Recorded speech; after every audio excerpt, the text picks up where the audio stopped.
exercise. Kaya ka nagsiselfon ka, ginaganon mo pa. Kunyari, habang nagmamartis ka, may kausap ka, gumagano'n ka rin. Ay, bali may tangayan na sana. Bimiserya ba? Para lang masanay lang siya na masanay. Ganun rin naman sasabihin sa'yo ng doktor na pagka na-opera. Kasi ang operahan kay nanay dati, alam ng anak niya, ito. Di ba? Bibiyakin to. Tapos liliyahin yan. Lalagyan ng bakal yan to, kakabitan. Tapos yung buto niya nakaganyan. Parang nakaganyan. Pag yung nalagyan mo ba ng bakal, hindi na nababalik yun? Hindi na. Paano naman ito? Hindi naman tumutubo yung bakal. Kung ano sukat lang yan. Kanya ay 6, ano ba yan? 3 meter, 3 cm. Sabihin natin 3 yan. Tapos ito, 3 media. Paano niya masusukat yung bakal sa gano'n? Yung buto nito mahaba. Ito, hindi na. Bakit mo tinatanong ulitin mo yung bakal. Kasi meron naman pag-opera doon sa Bulacan. Nalaglag sa duyan ng kalating milyon binalo. Nakalakad ba?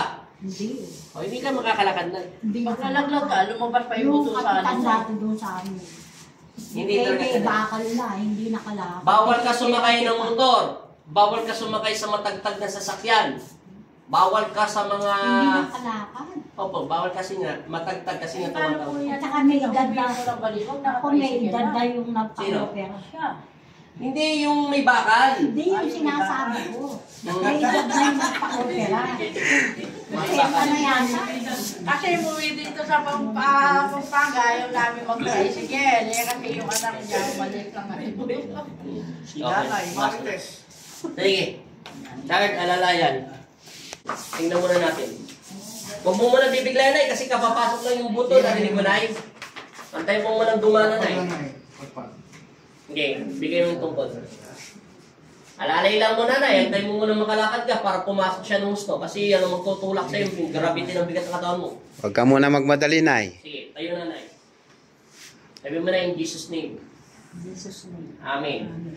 Lakad. Dahan-dahan lang. Nakaganda na Yan, sige na, may hazard naman yung pagkakas. Nay, suot mo yung medyas yung ano mo.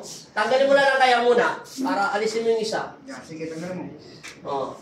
Kasi dumudulas eh. Sige, tanggalin mo na yung dalawa na Para pantay. Para pantay. Bitaw mo na siya, Chard. Anong pakaramdam mo ngayon, Nay? Gumaan.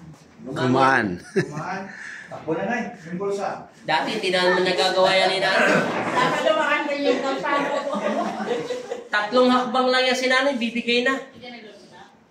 Yung unang punta niyan dito, 2 hakbang lang yata, hindi niya na kayang ihakbang yung Wala siyang balancer. Wala pa ba? Tsaka yung pa niya kasi dati nakaganon. Yung ganyan. Paano ka naman makakalakad ng ganyan?